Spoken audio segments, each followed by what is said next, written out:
What is happening, Dolphins fans? Welcome to another episode of the Fins Tailgate.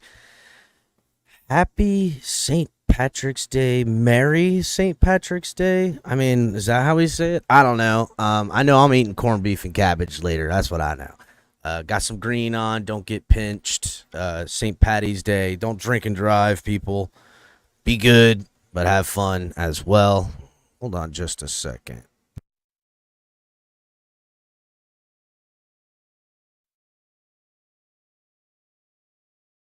There we go. Yeah, and be good and have a good time. So, today on the show, we're gonna get into some stuff. Slow day for the most part out here on these NFL streets, and when it's a slow day, they like to bring up old shit. So Tyreek Hill back in the news again, talking about stuff that happened a while ago. But more of the stuff. We're going to touch into all that. We're also going to get into free agency at large. A lot of stuff in free agency, not just for the Dolphins, but for other teams. Lot going on. So hit the like button on the way in. Subscribe. Oh, look, I'm not even in the right thing. Subscribe if you are new. And we're going to get into everything here directly. Let's go. Turner Yell makes the stop in the secondary for Denver. 1st and 10. The fake. Good block in there, and down it goes. Caught at the 30. This is the dynamic Hill. He's in for 6. Tyreek Hill. Touchdown. What a block. Take into your hands a plan, your own hands can land your own brand, and damn, I feel like no one takes accountability. They want the credibility, convincingly unwilling to put in the hours it takes to get some power. Don't be fucking sour, take a cold shower, scream until you're louder, work until you're prouder, and all the doubters, they're just your downers. I swear to God they all let me down. I always fought just to wear the crown. I'm off, it's these fucking clowns who were all taught they deserve an ounce. It's only worth it if you work for it.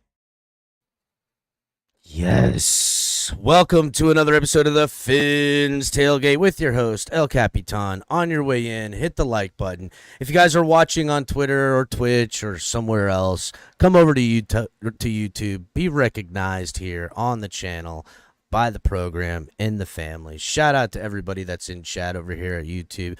Marinos Go in here early. What's up, Marinos Go? Estefan, no, I don't know if there's... I don't know if we're going to have the hate show like we did last Sunday. We'll have to... That's probably not going to happen today. Things seem to be of calming down, and that's where we'll leave them, buddy. Ronnie, what's up? MCJB, what's going on? Joe Wrist, family member in the crib. What's up, Joe?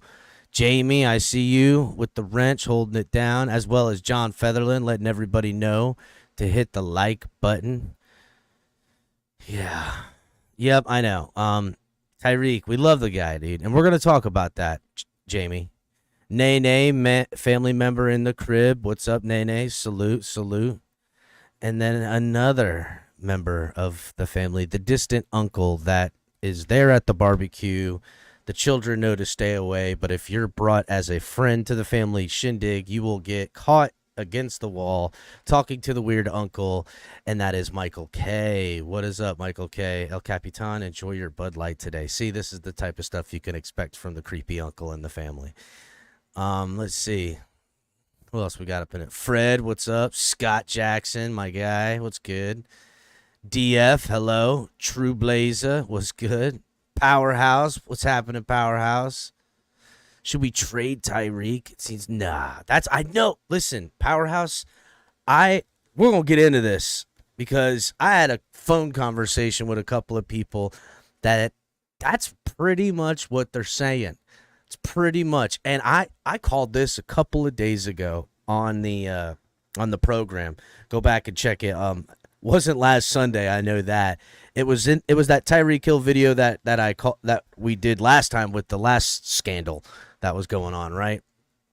But I called it then. I said, don't be surprised when the campaign to run Tyreek Hill up out this community, up out this franchise, the smear campaign begins, because that's how it works.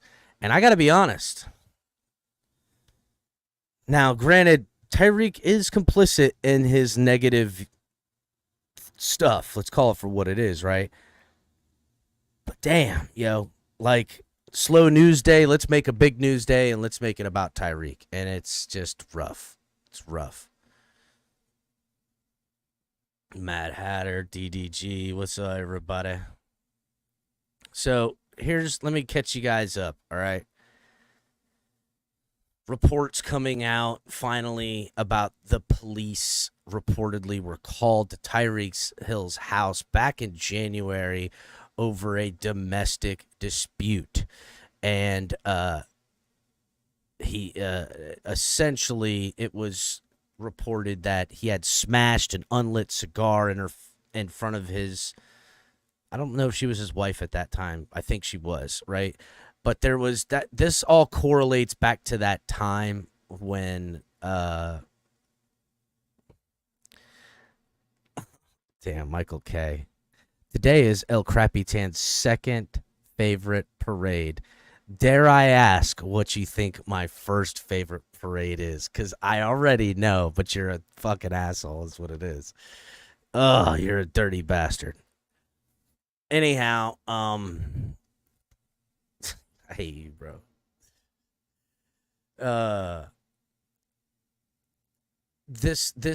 See, throw me off track when you do this. This domestic thing, right, is all lining up back into the timeline where the cops were called. She filed for divorce, and really it's coming out to the whole meanings of this argument was a post-nuptial agreement, meaning they had got married, didn't really have a yada, yada, yada prenuptial, and Tyreek is wanting her to sign something to protect himself and his assets, which I got to be honest is not an easy conversation to have, I would imagine. I also imagine the post-nuptial is a super hard one to have because it's like, oh, are you prepared to divorce me, right? Like, that's kind of the sentiment, right? So,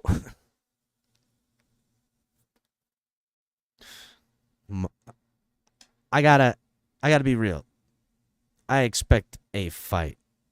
I expect a fight. And here's the deal, right? Here's what I'm gonna say about this, because there's a whole entire article written today in the Miami Herald. Daniel or Gretheta Agulia. I'm sorry, I'm butchering this lady's name. Grethel, sorry, it's Grethel. Grethel Agulia. I'm sure, whatever. I don't care. Sounds Venezuelan to me. Anyhow, and it just goes in, and I was gonna just read some excerpts and stuff like that, but it's obviously this weird. I mean, look, Tyreek Hill, dating back to when he had his first encounter in Kansas City, and there was he pled guilty by throwing his ex-fiance, quote, like a rag doll. There was no charges. He broke his son's arm. This whole, like, a lot of stuff has been done against this guy, right? And there is a lot of fighting and things like that. He also said, quote, saying, "I lost my true self from what my grandparents raised me to be, and when I entered the league, I completely forgot my relationship with God, and it really showed." And that's what he had to say about a lot of his, stuff. He's got cleaning up to do, and really, if you're wanting to be real, right? Like, I myself personally, and a lot of people, like, we rough around the edges, right? And I couldn't imagine if there was this massive spotlight put on me for how I lived my life in the bad moments. And it's easy to cast stones and go at certain things. And look, you make it easy. And you got to also recognize that you're someone in this spotlight. Even the smallest things are, shined on, much less if it's something big. And But there is this discussion that he had recently on the Pivot podcast where, he's talking about, let me find it here. I mean, dude, again, this entire article is like just a quick rundown of his entire stuff. Wow, so much. Troubles began in college, assault and battery by strangulation, attacking his pregnant fiance. Like, damn, dude. Then it goes into more recent where, in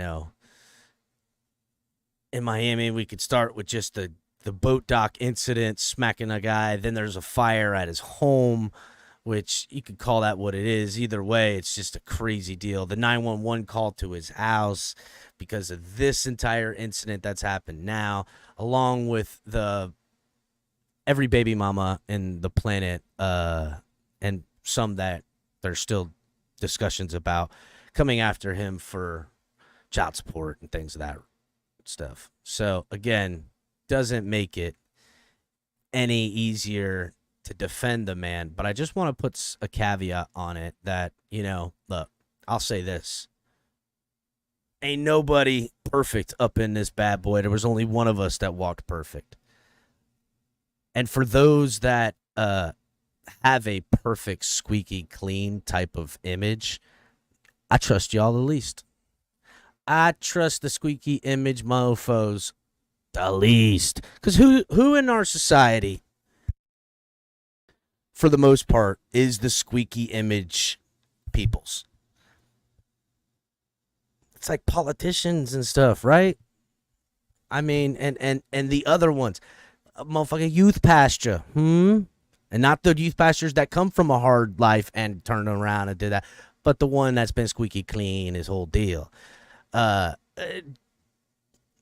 mean, you can insert whatever thing you want. It's the squeaky clean ones that I worry about, because either A, you're just really good at hiding all the shit you got going on, or it's the sickest shit ever that you got going on, or B, you're a ticking time bomb, and when it comes, I don't want to be near it. You know what I'm saying? That's just how I feel. It's just mine.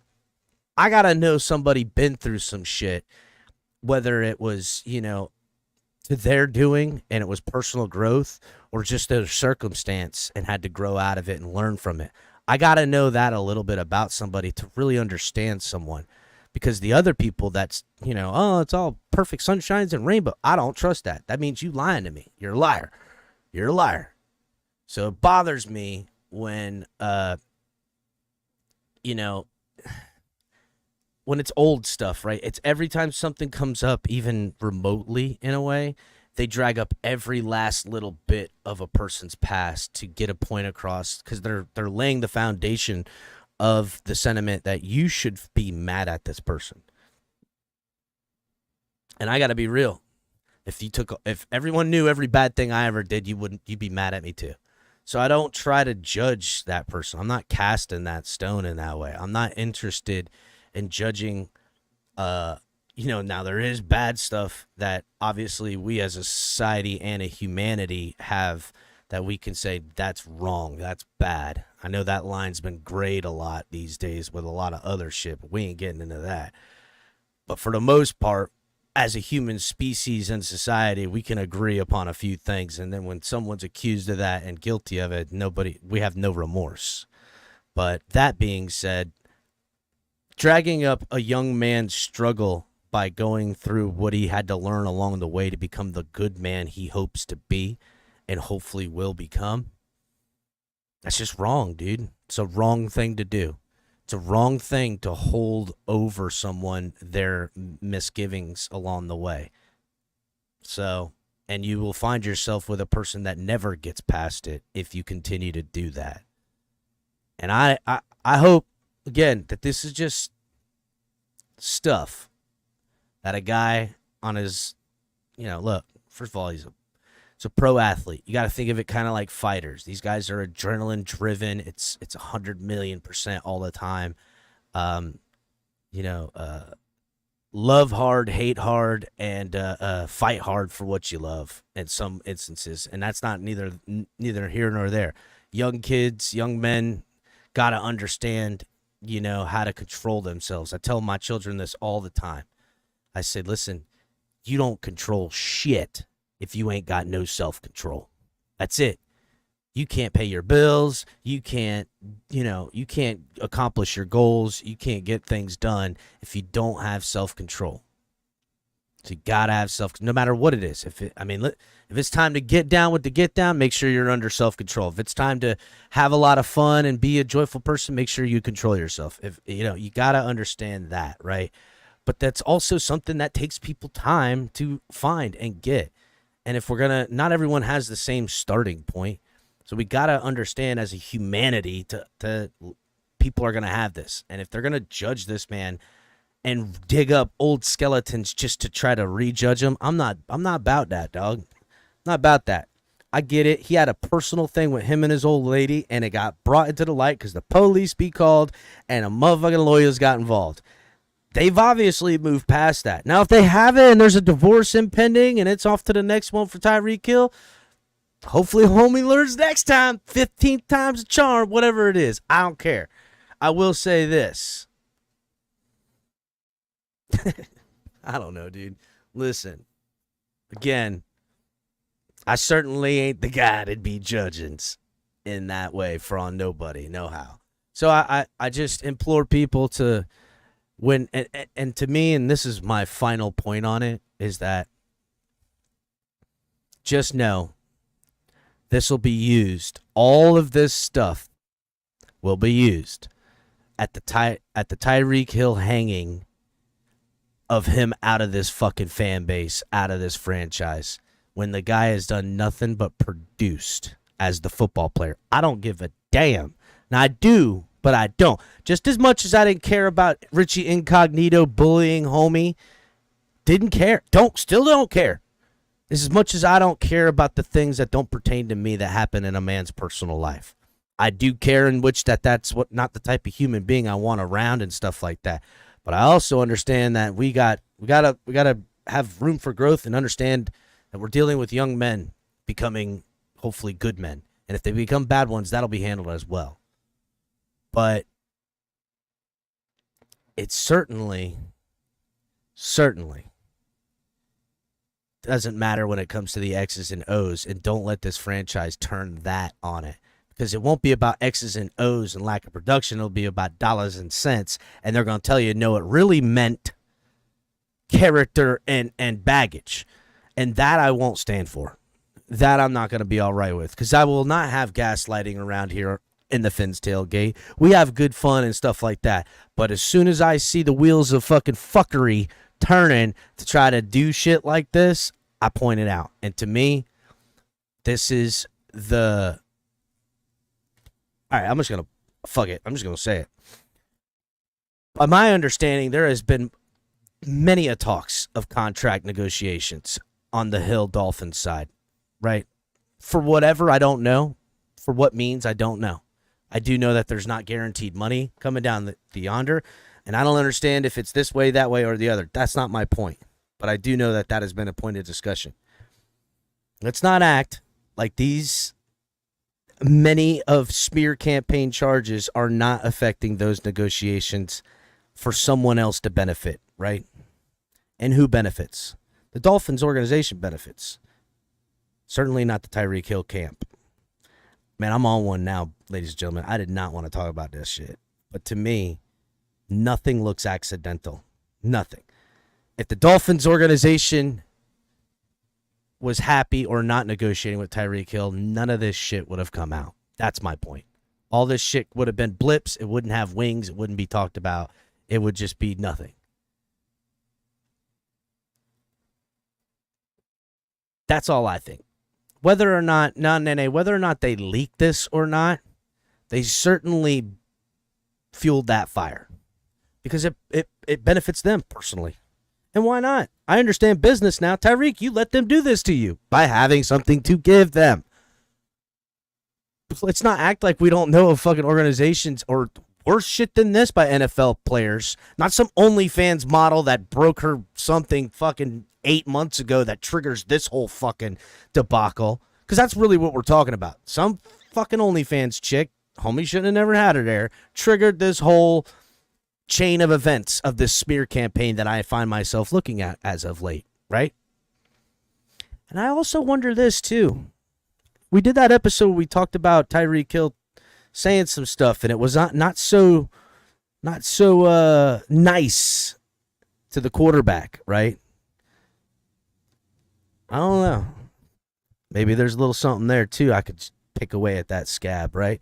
Again, to me, it's plain and simple that I've watched other organizations, teams, and bigger stories than this be swept under the rug. Videotape is gotten, article, news, lawyers, news is calling them first. Do you want me to dead this in the water? Gonna cost you. Gonna cost you. Don't act juvenile, people. This is real. This is the real. And if y'all don't believe it, then I'm sorry, they got you. That's all I can say. If you don't believe what I'm telling you, sorry, you're never going to figure it out. My point about all this is that I judge it not for personal reasons, but I also see why this is happening and understand why it's happening. A, Tyreek Hill has given them ammunition to use against him in certain situations like this. So, hit the like button on the way in. If you guys are watching on Twitter, come over to YouTube because I don't see you ever. I can't see the people that are texting on there. You got to come over here to YouTube. The Fins Tailgate. So, yeah, we'll wrap a bow on that Tyreek Hill thing. I mean, I guess not. What do you guys think? Am I onto something? Am I just conspiracizing up in this month? Because I do that. I definitely do that. But I never take nothing for what it is. Ever.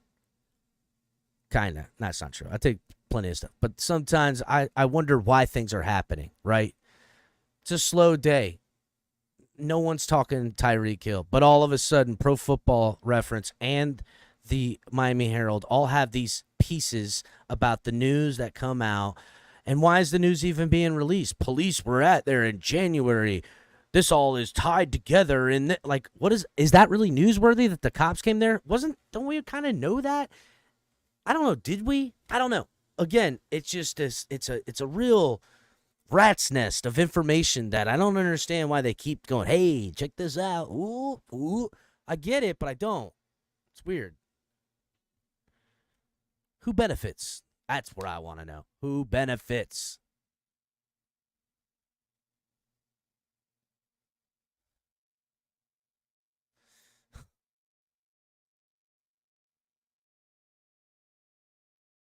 I agree. Tyreek definitely need to shut up. He does. And maybe he should take a page out of Tua's book. Be more fucking quiet. And listen, again, that's what we want. I think that's what he would like. Once he finds that, we know he's going to be happier, right? I think that's where it's heading, ladies and gentlemen, boys and girls, children of all ages. Better not be kids watching this show. This is not a show for kids. Again,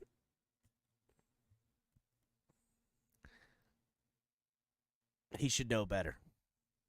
And I think he would agree. But I also think that we need to know better about why things are happening. That's what I think. Because to me, don't let the wheels turn in the direction they want you to go unless you really want to go there. Understand why things are happening when it comes to newsworthy on a slow day that Tyreek Hill had the cops at his house on an incident that we all knew occurred, but the cops at the house, that's another strike against this man. We're going to pull up everything he ever did to smear him. So don't forget, I've seen this before, and so have you. That's it. That's it. Hit the like button, everybody. Man, people do not like Tyreek. You know what? I am going to put up in the poll something about Tyreek Hill.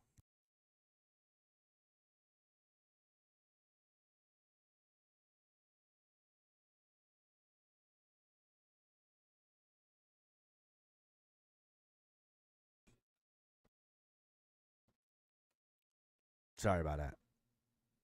So, I'm going to put a poll in here. How should I phrase it, though? Right? Is Tyreek guilty or is innocent? That doesn't make any sense.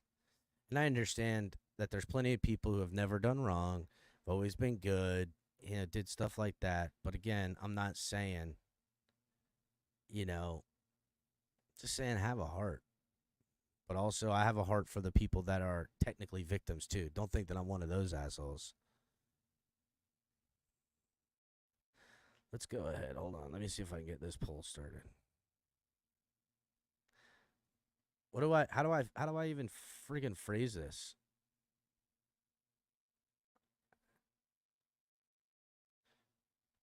Oh, is that better? Is that better? Thanks, Dick. My fault. I didn't hit the volume.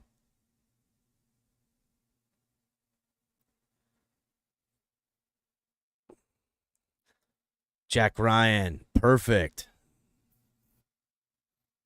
Perfect. Poll whether they care. All right, here we go.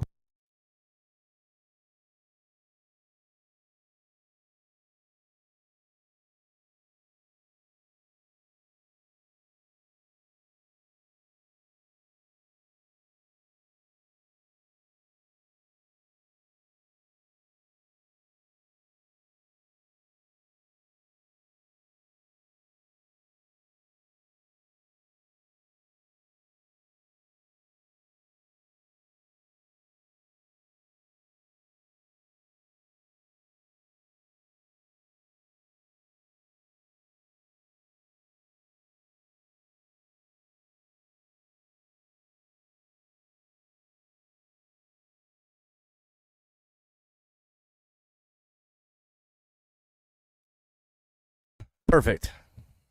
Do you care about his conduct off the field? Yes or no? Great. We'll leave that on there. I like that.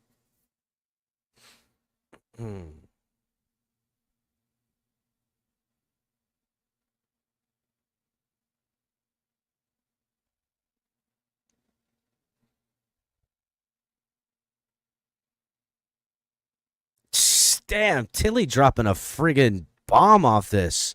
It's funny how you all want these guys to play football and shut up. Why don't y'all shut the fuck up and be a fan instead of trying to be this man's parents? I mean, yeah, dude, that's kind of like my deal, right? Like, I'm not saying don't concern yourself with somebody that has, stuff, but this isn't that. It's like dragging up the same things and breaking them. Like, it's like, okay, an incident happens, and I'm going to make 5 bullet points of an incident and then pull it out bit by bit. It's just too much. It's just too much. Like, again, yes, Buddy might have, again, he shouldn't have given him the opportunity, but let's get with it, dude. Like, chill out. I'm not saying his off-field stuff should not affect us. I'm just saying that, does it really concern us? Yeah, we got to know if it's bad stuff, like super bad. But let's not take something we already know about and then rehash it up. And I think it's for a purpose. I think they got a little bit of reasoning behind it, and it ain't got nothing to do with football and production. It's got everything to do with image and monies. Image and monies. And if that we're talking about, we go down to the core root of these things and why things are happening like this, that's where I say shame on you, Tyreek. You allowed your personal business to be fucked up enough at times to give them ammunition to use against you in this way. No matter if it was minor, no matter if it's just a small thing, they're allowed to use that against you. And shame on you, Dolphins organization, for allowing and using it. Oh, yes, Cap for Life. We will be talking about the Braxton Berrios signing as well as other big stuff here directly.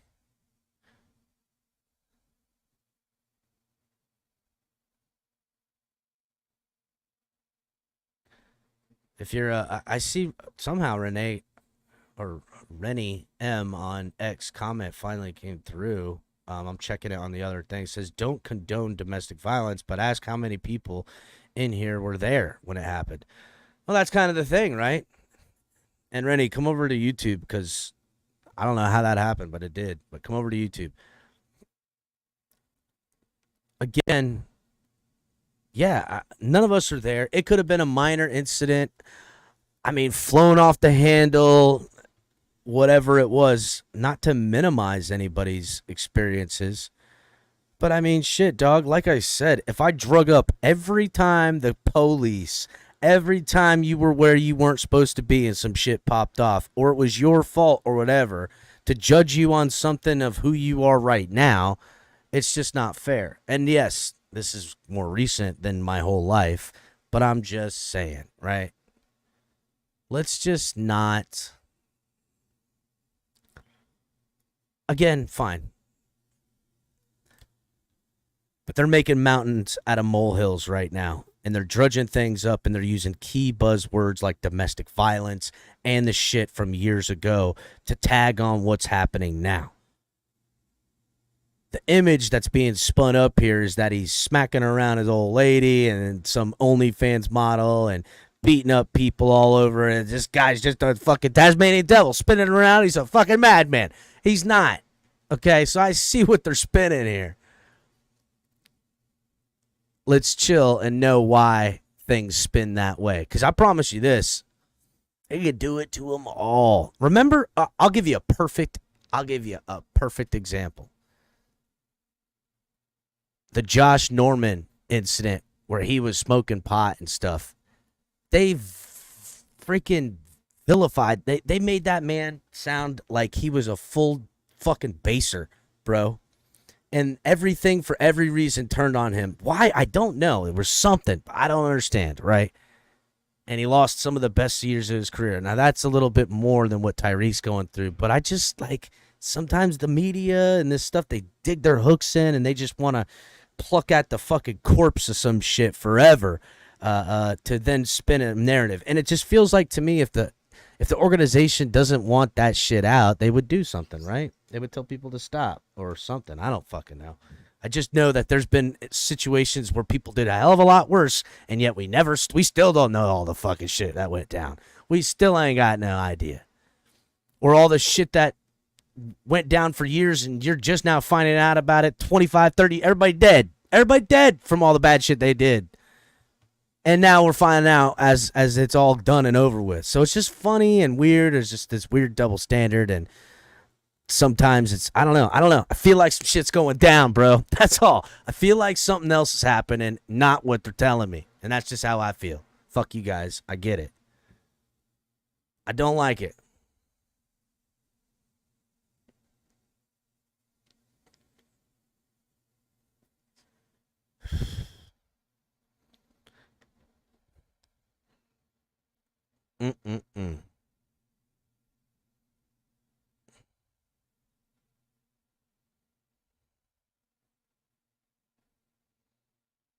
This narrative has been on since college. We're not even surprised at this point. Truth.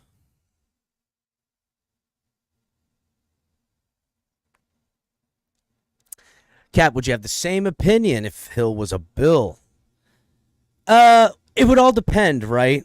Like, don't get me wrong. I like jumping on and shitting on somebody just as much as the next guy, right? But I also understand the other part. Like, here's the deal, right? We've been hearing about and sowing the seeds of dissension between Diggs and the Bills forever. And Diggs does that with his little Twitter nonsense.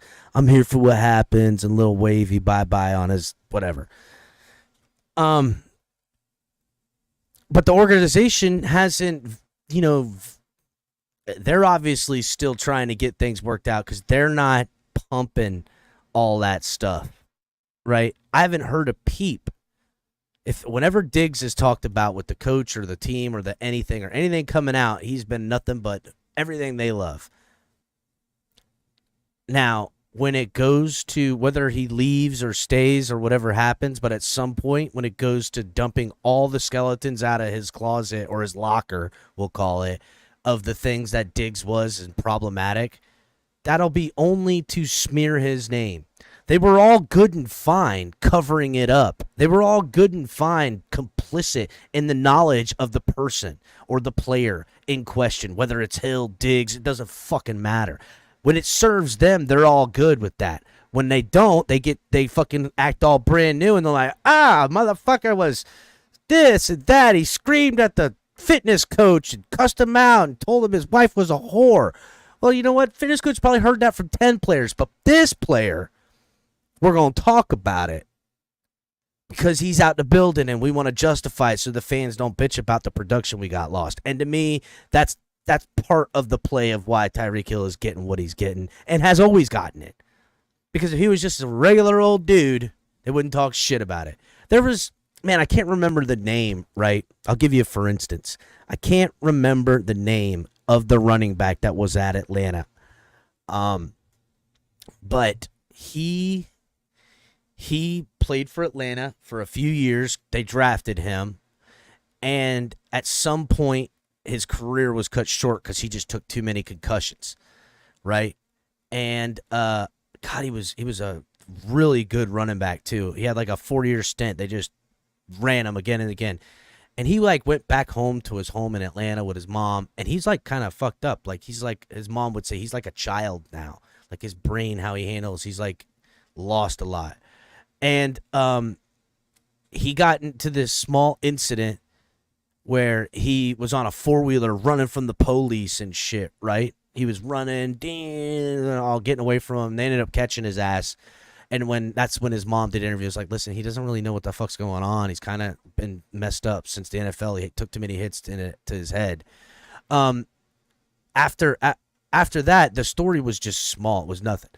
Now, if they wanted to, the guy, they didn't blow that story up. And the reason that story never made it past wherever I found it on some weird, obscure fucking thing is because it paints the NFL, the billionaire corporation, in a bad light about the type of hits guys can take out there, especially at the running back position, and, how it can personally affect them. So, again, was it Jamal Anderson, Bishop? Was it Jamal Anderson? I thought it was somebody else. It might have been Jamal Anderson. I don't know. No, it wasn't Michael Turner. I don't know. Again, I can't remember and good luck finding this anymore outside of some scratchy little, someone recorded it off of their fucking television set and uploaded it on a YouTube channel somewhere because they ain't got the film. They ain't released, they ain't talking about it. And that's kind of my point, right? What serves them, and when I mean them, I'm talking about this higher ilk of, fucking who runs this bitch in all things, right? In all things. Well, it ain't just them, but it's that way. We got that say it not bad no more. When it serves them, then it's presented to us, and I see everybody just converge. Everybody take the low hanging fruit. Everybody just agreed. It's a majority agree on something, and I'm like, whoa. Everybody's walking this way. Why? That's just my nature. That's my nature. I don't like it. I don't flow downstream, dog. I fucking swim on my own pace. You all flow downstream. I swims upstream because I don't like the direction we're going. Damn it. I don't like the direction we're going. I'm swimming upstream. Steven Jackson? No, I don't think it was Steven Jackson. It wasn't Steven Jackson. It was a young guy. He only was in the league like 4 or 5 years, right? And there was talk in like a lawsuit about it his mom brought, and the Falcons were like, no, he took those hits in college. And then the case dissolved. I don't think it was Scott Jackson. I don't know who it was, guys. Again, it was a guy who had a short career. It was only like a 4 or 5 year career. He didn't even get paid out of his rookie contract. Let's put it that way. Because he didn't make it. And it wasn't like he took one of those massive hits and got laid out. He just took a pounding.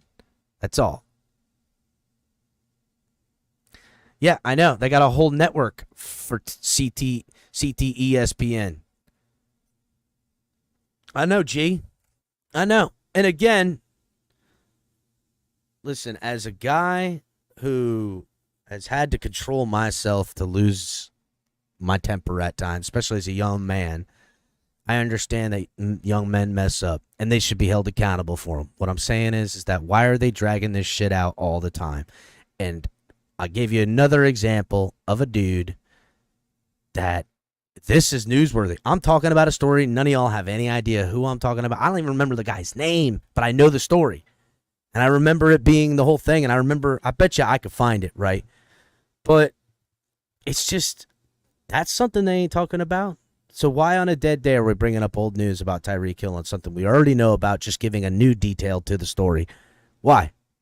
It's weird. It's weird to me, and I think I know why, and I think that they're doing it because that serves them in some purpose. All right, that's that. No more talk about that. Let's go to the poll. I get it. You guys hate Tyreek too. It is overwhelming majority of 62% over a 37% saying that we do care about Tyreek Hill off the field and this shit. And you know what? We do. Is what it is. Oh, well. Fuck.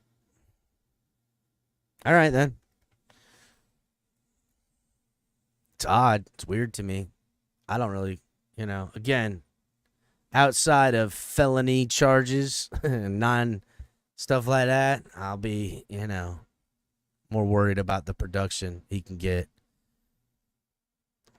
But to me, all this stuff is only one reason only. It's to devalue Tyreek Hill in some manner for someone else to gain off of him. That's all I see, dude.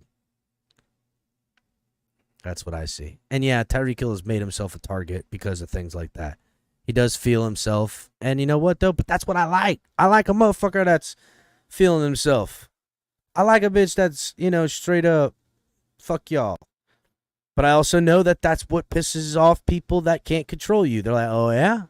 Well, I'm going to make you look stupid. I'm going to shame you into control. When you can't control somebody through means of physicality, means of, intelligence one-on-one, you figure a way to do it in a different means. You control them with humility and shame. Anyway, any means necessary to control people. That's just how they get down, dog. I know, I'm kind of on one. Now, that may be something, Mad Hatter. That may be. Again, sometimes it's hard to tell people things. I mean, fuck. We've all had family members that it's hard to even talk to them, much less a friend. So, but we all need to do better as people that if we need to tell people, hey, but I don't know. Fuck it.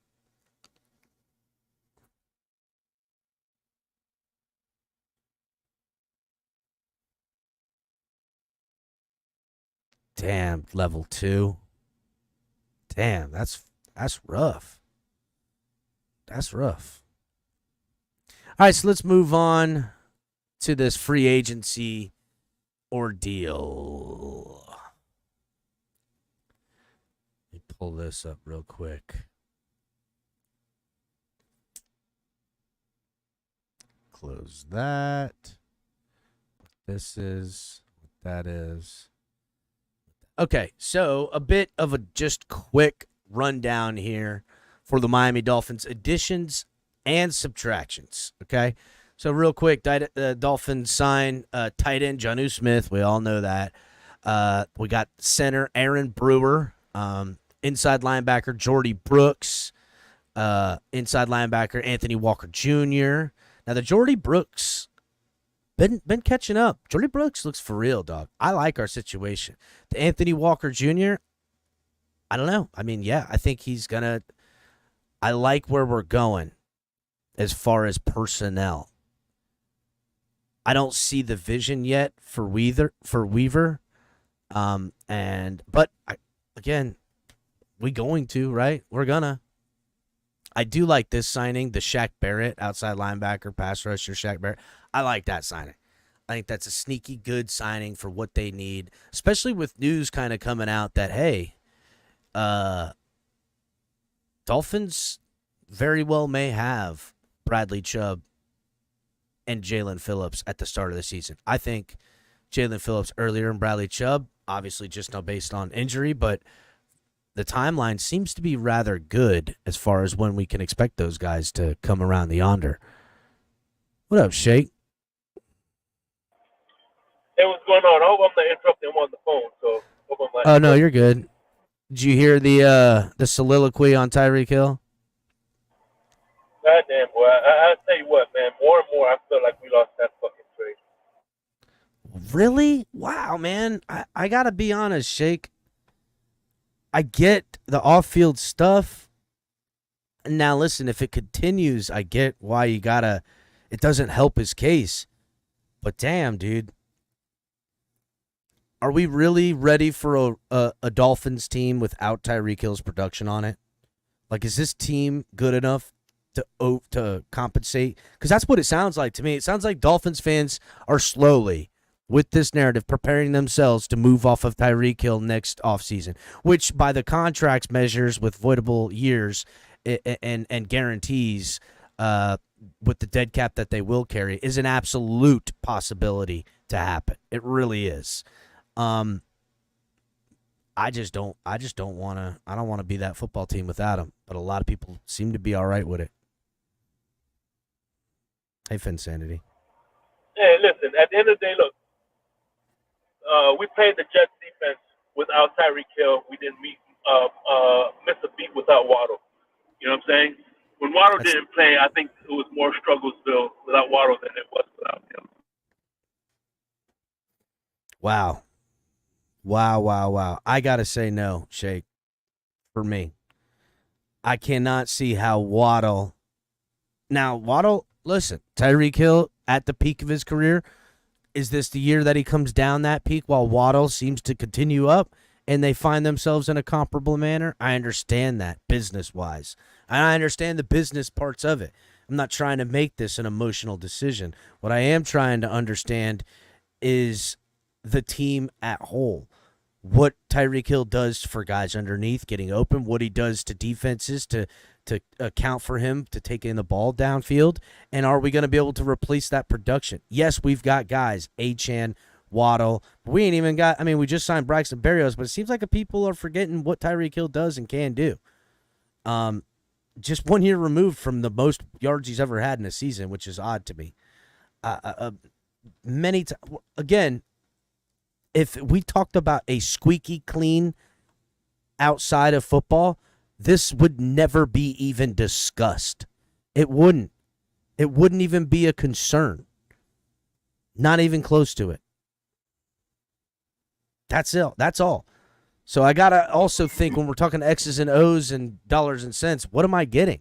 And the guy is elite. Not good, elite. He's one of the very few players on this team that by being on the team makes other people better.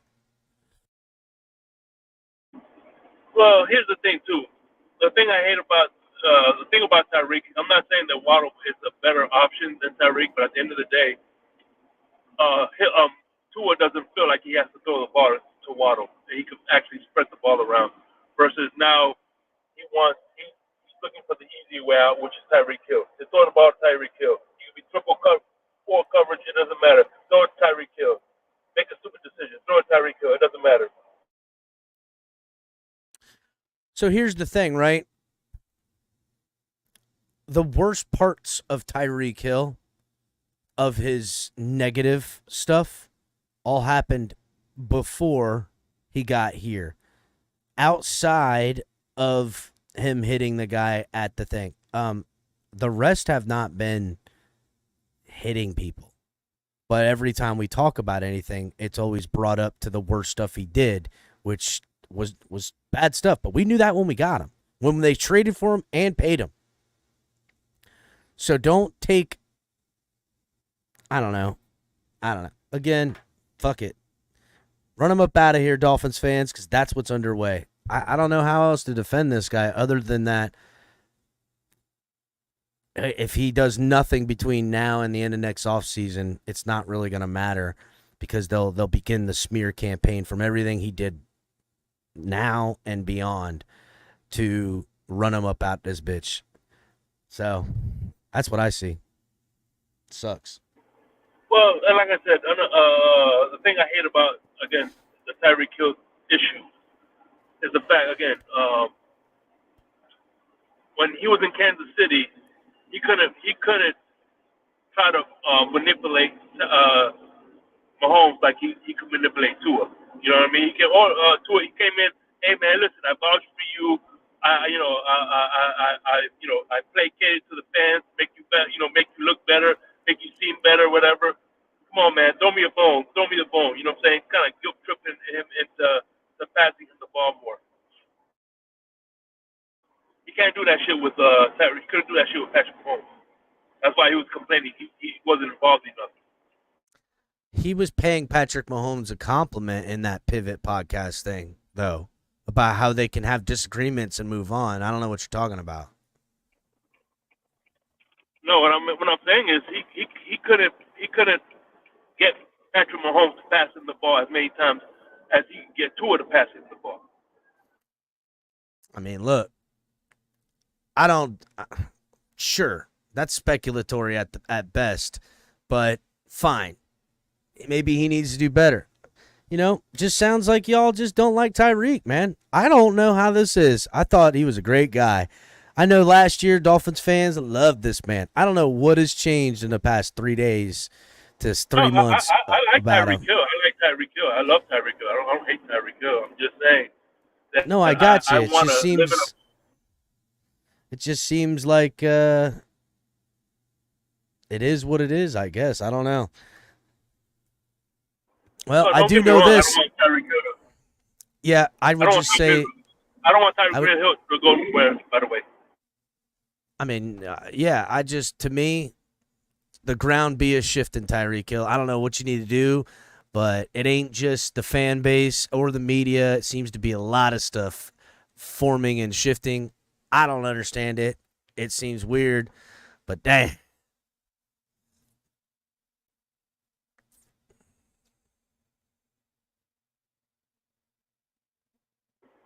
I know. Look at Antonio Brown. He's a great talent, but it's that off the field issues that start to kill his value on the field. Sure. Yeah. Absolutely. I'm not saying that there isn't people that are, listen, you can only make so many mistakes on your way before people don't want to give you any more chances. It's the story of the boy who cried wolf, right? You can only get so many second chances before no one's going to be there for you in your corner. So it is what it is. But it's odd to me, bruh. It's odd.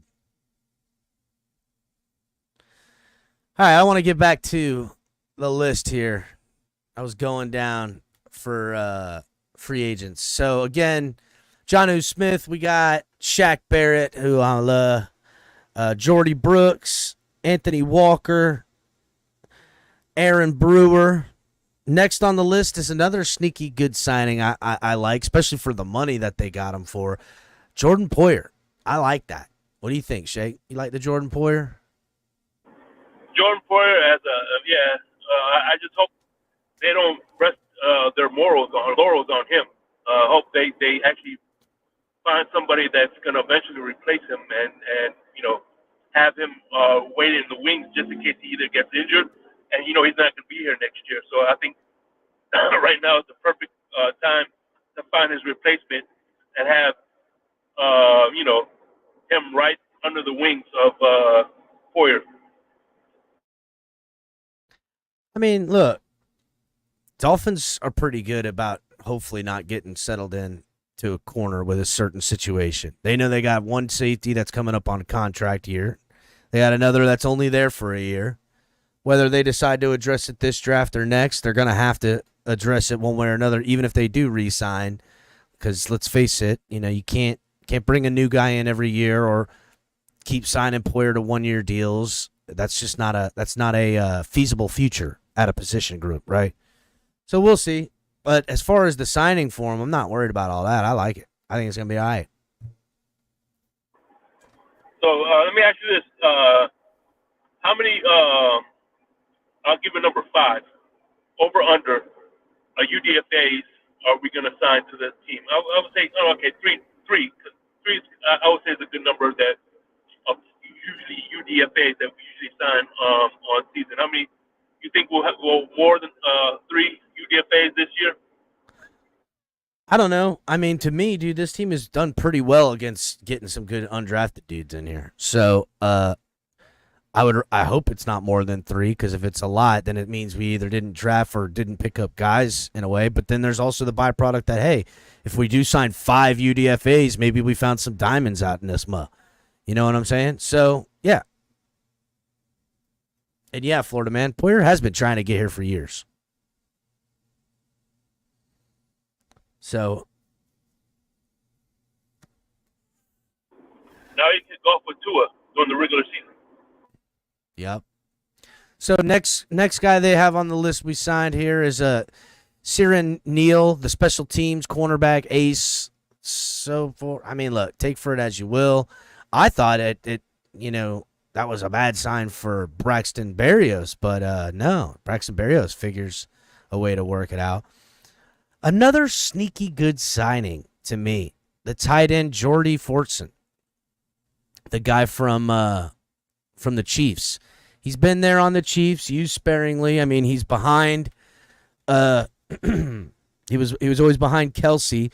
When Kelsey was out with injury, especially this season in the few games, they used him a lot, and he did a decent enough job. But he's coming into a tight end room that, Durham Smythe's under contract, but the tight end / fullback weaponry to this offense is paramount. It's crucial. And whether or not the Dolphins decide to address tight end in the draft or something to that effect, Jonnu Smith, who they got, and Forson, who they got, shows the Dolphins looked at their tape and said, we were missing something here in our offense that these guys are hopefully going to help. And he's going to get an opportunity. He's going to get a shot. He can come in here and make this his. That would be crazy. I know Jonnu Smith's got a lot of what they want, especially, in the passing game, but I don't know. What do you think, Shake? As far as the tight end room is concerned, I like the fact that they got a lot of versatile pieces as far as tight end is concerned. So we still have Durham Smythe, and I'm hoping they will try to run. Do you think they'll run more 12 personnel with this tight end room? I mean, I think that's the plan, right, Shake? I mean, listen, as far as the tight ends room and production or anybody past Tyreek Hill and Waddle, it was very minimal, right? The Dolphins obviously looked at the film and seen what we've seen a lot is that, hey, there's shit underneath that's open on some of these longer plays at times, and we need to get more dynamic there. And the Dolphins agreed by signing 2 tight ends this offseason while having glaring holes in other areas, especially the O-line interior. Look, they signed a lot of defensive line guys, and I'm going to go through that list. I think they're hoping for a couple to stick. I don't know if everybody's going to stick around because I don't know. You know what I'm saying? Like, there's the trenches are questionable in the middle on both sides of the ball. But all right, let's go to the next. Before you do go, I want to point out too that the fact that Durham Smythe was the 3rd leading receiver in the last year for the Miami Dolphins. That's true. So, defensive lineman guys, Dolphins signed a couple of them.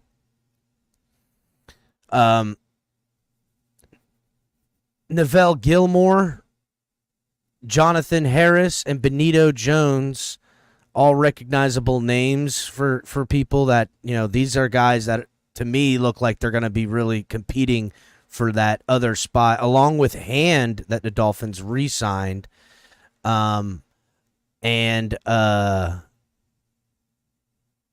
those four guys are going to be really competing right now for the spot. Isaiah Mack and Davion Nixon, I don't know, maybe just bodies, whatever, but it looks like the Dolphins are going for a full-on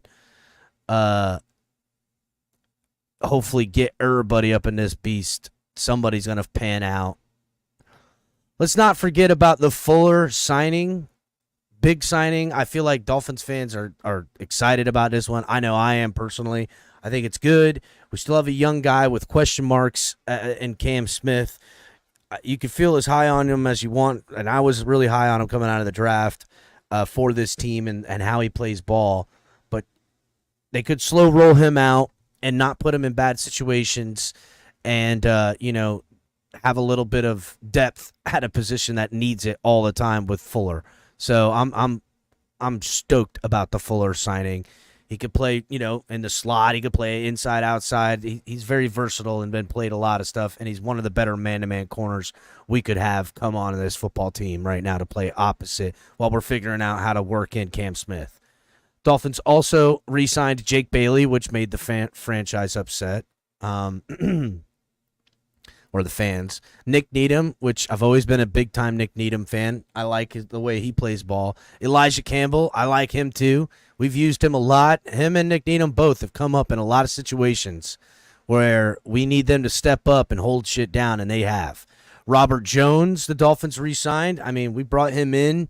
We're able to keep him. I like Robert Jones. He's always been a guy that gets his job done for the most part. Sylvan Ahmed. Dolphins love this guy, right? Sylvan Ahmed, never, ever, ever going to leave the Dolphins. He's going to play here forever. They love him. He's the new Myles Gaskin. Yeah, but Myles Gaskin at least had some very productive football years. What has Sylvan Ahmed done? Like, I'm not trying to shit on the guy because I see all the talent in the world that he's got with his speed and vision. But it just seems like, I don't know, he's a 50-50 every time the ball's his number is called. Every year this guy is here. It's crazy. Oh, no, I got to disqualify myself from this conversation. Oh, yeah. He did an interview with me, so, you know what I'm saying? I got to disqualify myself from that. He's a great guy. He's a great guy. I love the dude. But no, I think, like I said, everybody, it was revealed in the back Twitter space that Ahmed isn't leaving Miami until he finds Batman. Yeah. Ahmed's not going to leave the Dolphins and the city of Miami until he finds a couple of people that, wow, some crazy stuff, Shake. I didn't know all that. Remember that story? Ahmed out some money. Oof. It's crazy. But, yeah, and then the most recent Braxton Berrios re-signing, which, hey, I'm happy for him. I like Braxton Berrios. What I expected more out of him in production last year, but damn, didn't. Hopefully, maybe listen. I know. Maybe they've got something. There is still Eric Ikuzama, but to me, the Dolphins, as much upgrading as they did in the tight end room, I just wonder, right? Like, are they viewing the wide receiver 3 like the rest of us are? Because I think if we had a guy in there, maybe it is Eric Ikuzama, I don't know. But if we had a guy in there able to just take advantage of all the looks and one-on-one matchups he's going to get because of Waddle and Hill being on the field at the same time, someone could make a career, buddy. You know what I'm saying? Somebody could figure a way to get paid big bucks, or at least, just I would have liked if the Dolphins would have brought some guy in here on a 1-year deal that just is able to eat. Renfro or Curtis Samuel. I would have really liked if they would have brought one of those two dudes in here who would just take full advantage that 3 guys are covering 2 of your guys, and that meant there's a lot of chances for you to be on one-on-one and be able to find the angles to the pass route between you and the quarterback to be wide open a lot. So that's something I had hoped for. Maybe they still do. It's still early, but that would have been cool. I expected Berrios to be more productive. far as I noticed, if you look at the last couple of years, as far as the third wide receiver is concerned, I think that the first wide receiver 1 and 2 are etched in stone, and as far as wide receiver 3, I think it depends on what team we were playing and what down and distance we were. You know what I'm saying? The third wide receiver changed all the time. It could have been Craig Kraft. It could be, you know what I'm saying? I think the third receiver isn't really the third receiver. It just depends on the situation. You're the third receiver. Who the third receiver is going to be. It's always if changeable. So they're going to be a little bit more dynamic with the interchangeable part. So more to the running backs, tight ends, and or receiver. I agree. That's kind of the same approach they did last year, though, isn't it? Yeah. So I don't think they're ever going to have like a secure number 3. Like you know, yeah. The greatest show on turf was Holt, Bruce, and Hadir Hakim. Those are your 3 guys. I don't think Miami is going to have that dynamic. So the third guy is never going to be. There's never going to be a pure number 3rd guy. You know what I'm saying? If that makes sense. No, I got you. So just a real quick tidbit out here from Pro Football Reference. They do this this evaluation formula, where they have players rated, 1 through 10 on how impactful they are as far as key players and stuff like that. It's obviously not an exact science by any measure, but Joe Shad put a tweet out where he essentially did the math for us and gave the numbers and the rankings through Pro Football Reference of the player ranking and what we lost to what we got in signings. So right now we've got Xavier Howard, who we lost, who's at the top of this list with 7.9. Christian Wilkins, 7.4. Jerome Baker, 6.5. Robert Hunt, 6.0. Raekwon Davis, 6.0. Andrew Van Ginkel, 5.2. Emmanuel Ogba, 4.9. Deshaun Elliott, 3.8. Brandon Jones, 3.0. And that gives a total of 50.7 points that the Dolphins lost. Now, granted, some of these guys I think we would rank a little higher. I would have Andrew Van Ginkel over Raekwon. I would have Jerome further down and Robert further up. But I think it's safe to say, with the point system, we're right around 50 points, right? Now, the additions that the Dolphins made is Shaq Barrett, 6.3. Jordy Brooks, 6.0. Jordan Poyer, 5.5. Anthony Walker, 5.1. Kendall Fuller, 4.4. Aaron Brewer, 4.3. Jonnu Smith, 3.1. Benito Jones, 2.7. Neville Gilmore, 2.3. Now, they only did that amount of losses to that amount of gains, the highest amount, to give the Dolphins 39.7. And I think if you were going to read the names on a simplistic paper for what the Dolphins, what they lost to what they gained, it's pretty apparent we've lost talent on this football team more than we've replaced it up to this point. Now, all this could be changed, and some of these guys that are ranked low or lower could have an opportunity to make it better, right? So, just,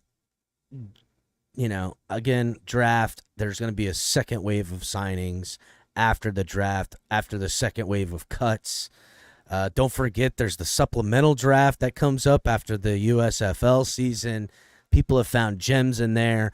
Chris Greer and the back office of folks are going to have to be in their bag looking for lost little items of treasure out there or things they see.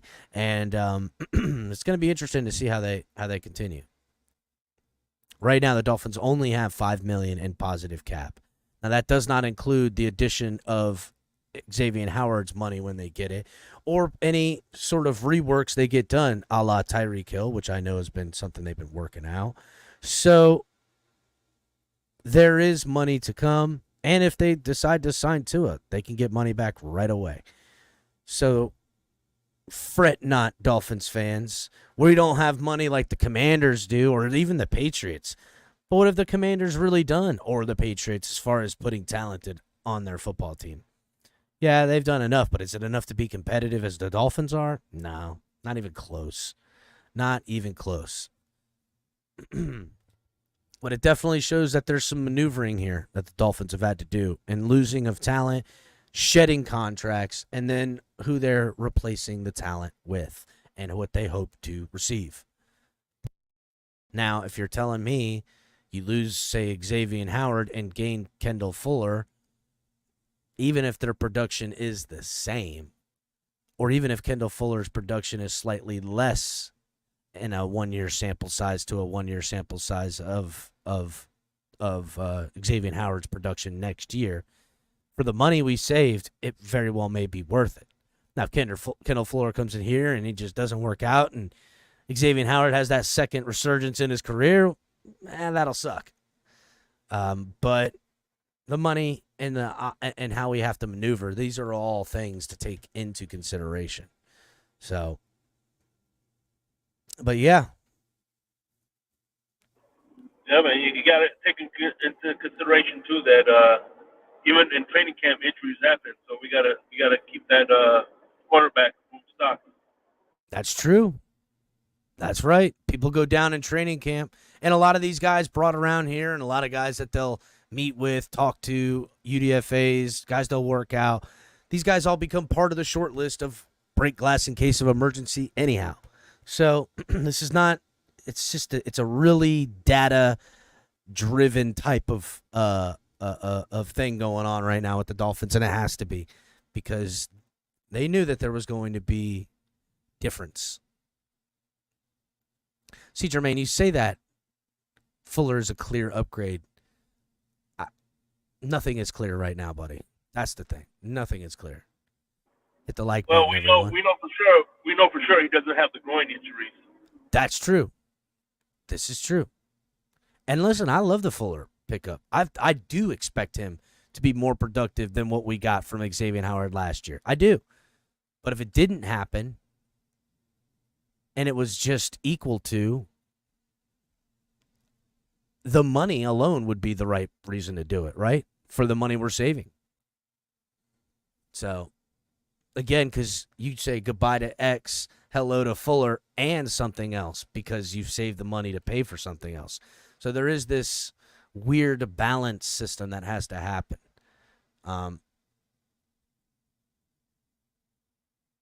That's all. So hit the like button, everybody. How confident are you that Cam Smith will make his resurgence, or not resurgence, but make an impact this year? I mean, look, I'm indifferent to the Cam Smith right now. I think he'll get some play time. I think he'll play, and we're going to see how much and how well. I hope. I was really high on the guy. I thought for sure he's coming here and be a ball hawk, have those rookie mistakes, but I felt like he wanted to get his hands on some footballs. And I'll tell you what, we can live with some mistakes now and then from a young guy out there if he's taking the ball out of this guy. You know what I'm saying? So I feel like he'll do well. And I feel like having a guy like Fuller in here and Ramsey in here and this room pushes him to be great. And if he can stand in the room with, think of it, the guys he is, it's why I love Kader Kohu so much. Think about Kader Kohu, UDFA, holding his own in a DB room where Xavier Howard, one of the best in the business at some point in his career, at least in crossing over. Jalen Ramsey, now he's got Kendall Fuller coming in here, like all these things, and Kader Kohu still, I'm on the starting squad, dog. Like that's what I like. So we'll see. As a matter of fact, excuse me. As a matter of fact, we got 2 UDFA players that are holding their own in that room, which is Nick Needham. And if it wasn't for the injury, that's true. He would have been holding his own even more. Yes, and Nick Needham, again, to be applauded, another guy who has chalked out one hell of a career as a UDFA, and he's a guy with flexibility to play all over. And you need guys like Nick Needham. You need guys like Kader Kohu. So it is what it is. But real quick, what was I going to – other big news. This Justin Fields, everybody is all over this because a lot of speculation. about Fields coming to Miami. I even did a video about it too. It's been something that people have not shut up about for the Dolphins. I understand the positives, right? When we're talking about a Fields coming to Miami. And I tried to put it in a way that people could understand, because a lot of people are getting in their feelings about, Fields is terrible, blah, blah, blah, blah, blah, blah, blah, blah, blah, blah. And yeah, he's been terrible. Okay, he hasn't been very good at a passer of the football. I also wanted you to think, listen, it's not like the Chicago Bears are known for their passing and figuring it out with quarterbacks. In fact, they've been terrible.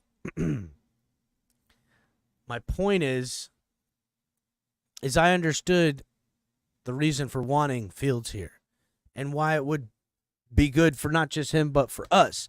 The Dolphins were able to get something, show him how to be a better passer, operator of an offense, work him into this system, and get a chance to showcase it.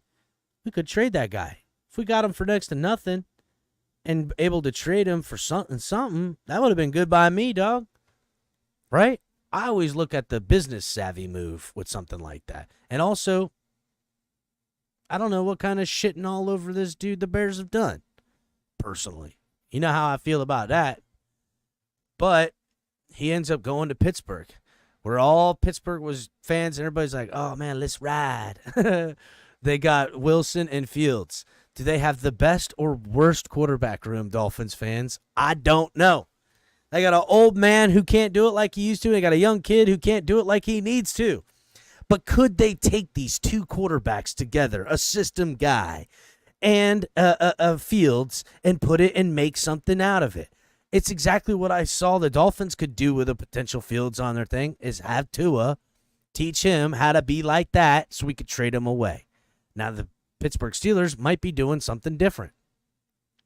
They might be, hey,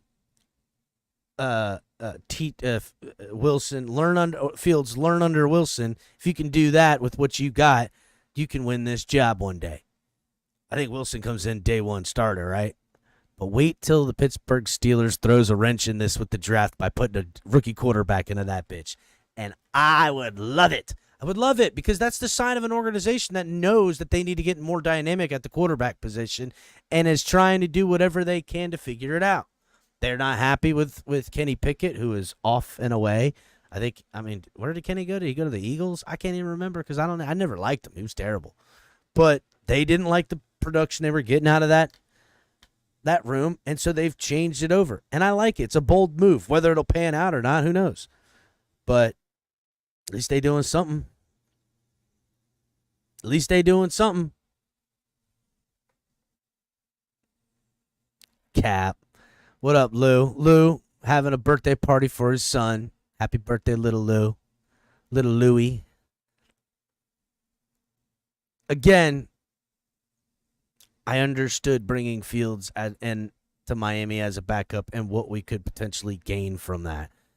Was I about it? Don't care. Didn't care enough. But I do understand that at least Pittsburgh's trying some shit, right? They're trying something. They trying something there in Pittsburgh, and now people are crying. Another interesting question. Has everybody forgotten about Zach Wilson? Oh, man, I can't wait for Dolphins fans, the crazy ones, to talk about bringing Zach Wilson in here. That is the next play, just to be real. Listen up, people who didn't like the Justin Fields talk, that hated it. Zach Wilson will be the pivot. It'll be about to bring Zach Wilson as the backup to compete with Tua for the number one position. Prepare yourselves. For all you guys that hated talking Fields being brought here, you will hate Wilson being brought here just as much, if not more. Because Wilson is not an answer by my standards. I don't think he's a good quarterback at all. I think he's relies on athleticism that I don't think he possesses in the way he thinks he does. So,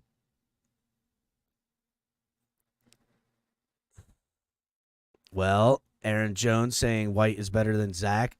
Is he, though? He couldn't take the job from him. He had a chance there with the Jets. I'm telling you, Jose, Prepare yourself for the Zach Wilson pivot. Prepare yourself for the Zach Wilson pivot. Zach Wilson will be the next quarterback they want to bring in here, Shake, just so you know. You heard me, Shake? You want Zach Wilson here for Miami? No, not me, dummy. I said them. They. Oh, my bad. The pronouns they go by.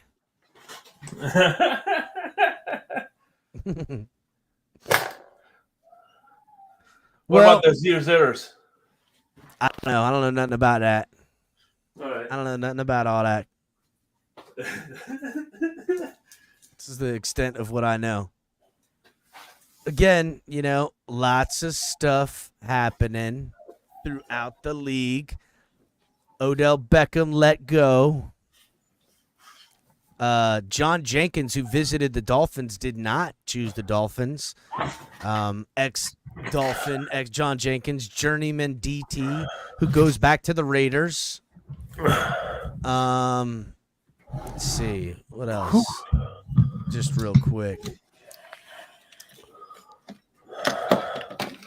Man, Shake. You sound loud, dog. Huh? You sound loud. Oh, really? I gotta lower my mic, maybe. Hold on, let me help you out. Boom. I got you, dog. Testing 1, 2, 3. How about now? Perfect. All right, perfect. So yeah, there's definitely some of that. Other stuff coming out all around the league from different signings. Also, now how does this affect the board? Right? I mean, Steelers trading for Fields. Does that mean that they are out on a quarterback? If one falls to him, I don't know.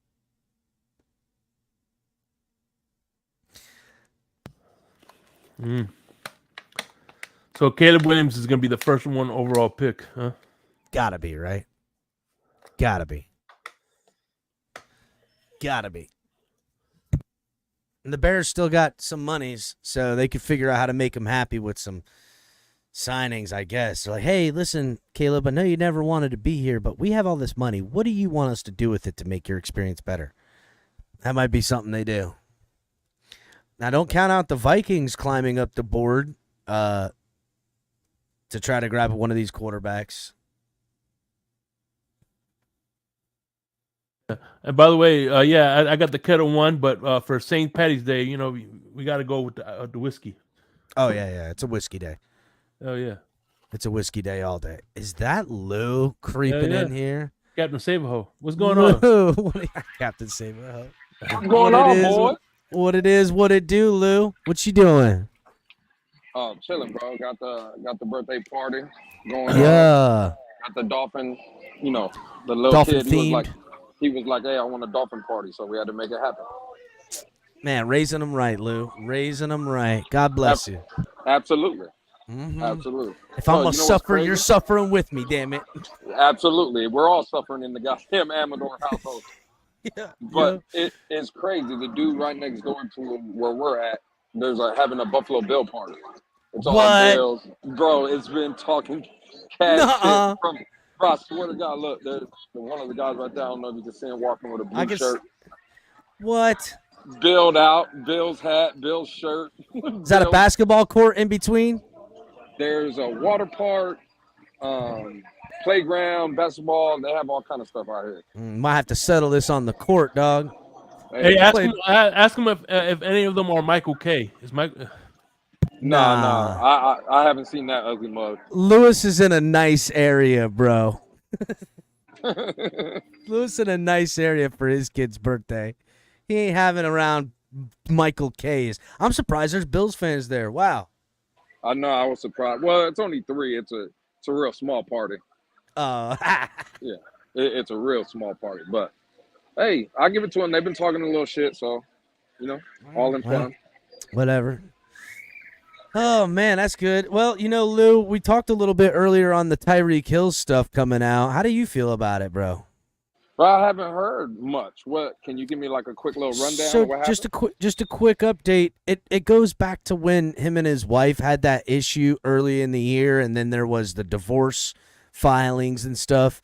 now bits and pieces are coming out where that cops were called there and for domestic violence incident, and that's what they label it as. I don't know if the police do, but I guess she said he crumbled up a cigar in her face or something like that. Not lit, just God damn it, woman, and crushed a cigar in front of her face because he was trying to ask her to take a post-nuptial agreement. So, they got married, and he wanted to make sure that sun sing. That's it. That was it, and it's all over now. Man, so I didn't catch when you guys were talking, but is Tyreek Hill, I guess I'll pose the question, and excuse me if y'all have talked about it, but is he becoming too much of a distraction or a bad thing for Miami? Would you guys say? Well, you see, this is the same incident, just another piece. Would I say that these things don't help his case in that argument? 100%. To me, this was something that happened between him and his old lady. There was no physical contact, and they've since been all right about it. You know what I'm saying? So bringing it out just seems like kind of a weird thing right now. So I would say I don't really give a damn as long as they don't give a damn. Yeah. I would tend to agree with that, Cap. From all indication, they're still, they're not divorced or, it seems like they're good. So as long as they're good, I'm kind of with you. I would in line. Yeah. It kind of sucks because another kind of blemish coming about Tyreek, even though it's the same story. But is it another blemish or the same blemish from another angle? That's the thing that's got me. Yeah. Yep. That's the thing that's got me kind of scratching my head, right? Is that why? Why are they talking about this right now? And now that takes me down my conspiracy, as you know how I like to do, which is the truth, might I add. That's what I think, but it's just weird.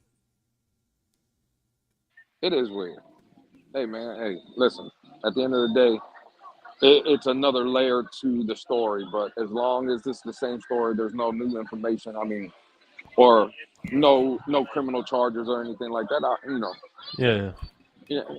It is what it is. I guess at this point, I know I did want to come up and touch on one thing, kind of set a bomb, and then get up out of here and let you guys have to deal with it. But I remember a conversation about 2-3. Well, maybe not that long. We'll go a month ago, 2 months ago, something like that, where people were saying that the quarterbacks 2 and 3, they should have reps with the first team, right? Like, that's what everybody was telling me. Now, with Justin Fields going to Pittsburgh, the story comes out that there will be no competition. Russell Wilson, without throwing a pass for the Pittsburgh Steelers, is named starting quarterback. That's the report. No competition.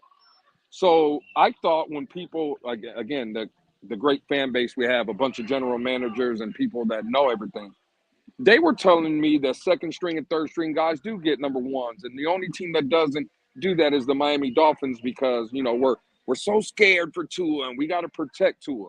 So why is Pittsburgh a known franchise that is known to be respectable, right? Top-notch, first class, Hall of Fame, future Hall of Fame head coach. Why are they taking the same position as the Miami Dolphins? You can bring in whoever you want, but there is no real competition. Well, I would say an easy point to that is that based on merit and competitiveness alone, you would go paper versus paper, taking all feelings out of it. Everyone would assume that Russell Wilson has come in and Fields is coming in as the project under Russell Wilson to learn. Now, whether or not there's a true competition, that's just fodder, bro. I think it would behoove them to give Field first team reps to see. Now, if Fields is out there with the second team looking like shit the whole time while Wilson's looking like a G, then why am I going to waste my time with Wilson on Fields who's not getting it together with the second team? If he does get it together with the second team and I'm like, maybe I need to see some, then roll it out. That has to be a fluid thing, right? Now, Wilson, again, I doubt they're going to want to be caught with their pants down in an injury situation, but it's not like Russell Wilson is carrying around these types of injuries, at least from last season and stuff like that. So I don't know. I said that I won't be surprised if Pittsburgh picks a quarterback and as a rookie and they got a three-headed competition in reality. They can call it whatever the fuck they want, but if they've drafted a rookie and have Fields and have Wilson, I don't give a shit what they're telling me. They're trying to figure out somebody. There's a real competition going on. Whether he gets reps with ones, twos, or threes or throwing it to the fucking ball guy, there's a competition. Well, let me ask you this, Cap. We're going into year 4 with Justin Fields, right? So let's play the game. Let's say Russell Wilson goes in there and does a pretty good job for Pittsburgh, and he plays all 17 games for them, and we don't see Justin Fields on the field this season. Now, he's learning behind Russell Wilson, right? I tend to agree that is a good move in that aspect. But what do you do if you're the Pittsburgh Steelers then? You just traded for a quarterback. Again, only a 6th rounder. It's nothing real big. But if he doesn't play this year and this is his 4th year, what do you do moving forward? Are you picking up that 5th-year option or what are you doing? So here's the thing, right? And here's the savviest of moves. There's 2 answers to that. Number 1, you don't want to pick up the 5th year and you let him go, right? Number 2, you want him and know what you possess with him while everyone else won't know shit about him. So he's worth nothing to everybody but you, in which case I say don't pick up the 5th year and offer him a 2-year deal with minimum money for equaling to what he would have gotten on the 5th year. And now you found out something if Russell Wilson is now off this football team. You see what I'm saying? Like that answer reveals itself with time too. That's a business savvy move. Well, I like the first point better than the second one. I can't give him a 2-year deal of what the 5th-year option is, bro. That's almost $30 million a year. I got that. No.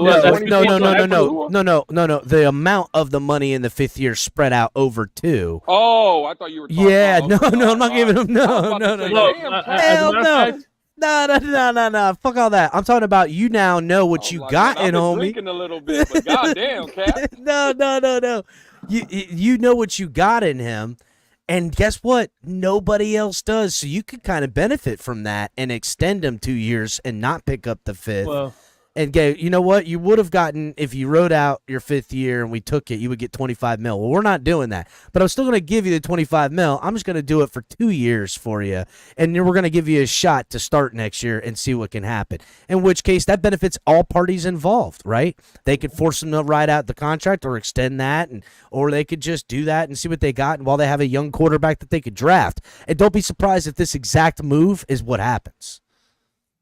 Well, I remember Devontae Parker. They did that. They didn't pick up his 5th year, but they did the same thing. They gave him the 2-year deal, what his 5th year would be, and when he got those 1,200 yards, that's when they gave him the extension. Bit him in the ass, but at the end of the day, that's what they did with Devontae Parker. But I could see the Steelers having a rookie quarterback by then, and after that first year of the extension, Fields lights it up, and then they trade his ass for a fucking haul and go to the true option they've been having train underneath Wilson and Fields and a younger and cheaper and can do what these guys can do that they know that they can win with. That's how organizations pivot in a way without needing to manipulate cap and do all that stuff. The Steelers, again, doing it as an organization that gives a multitude of options while not paying guys outside of they know that they want to keep. Remaining competitive, dude. That's how that team does it, bro. It's fucking smart. Lou, I'll let you get to your son's birthday, man, but thanks for coming through, homie. Unless you got something else you want to add. No, I'm out of here. Hey, man, I'm going to get me a goddamn drink. You fellas have a good one? Yeah. Later, brother. So, interesting topic points. Again, that's just what I think. That's just what we think around these parts. Interesting. A lot of different free agency moves. Joe Mixon on a new team now. DJ Reader gets picked up. That was somebody I was hoping the Dolphins could grab. But once I saw that they were signing all these lower tier defensive line guys, I was like, nope, they're not doing that. Lots of stuff, man. Lots of things happening. It's not over. Draft is incoming.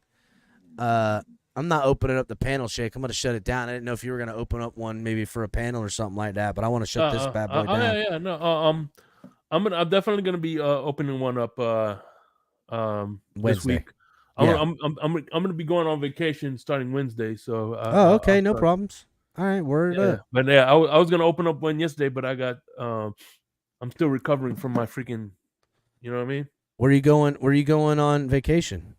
No, just staycation. I got do some chores at home that piled up.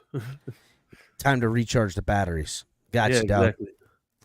All right, everybody hit the like button on your way out, please. Let me know what you guys think in the comment section, because I'm not able to get to everybody in chat. I want to know what everyone thinks about the Tyreek Hill nonsense.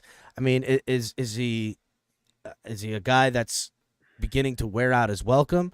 Is it a guy that, you believe could be on a comeback story and, can retire as a Dolphin because of the next step he takes in his personal life? Let me know in the comments. Also, let me know what you guys think about some of these signings that the Dolphins got, and are you happy about them? Is there somebody out there you guys wish the Dolphins would go and get?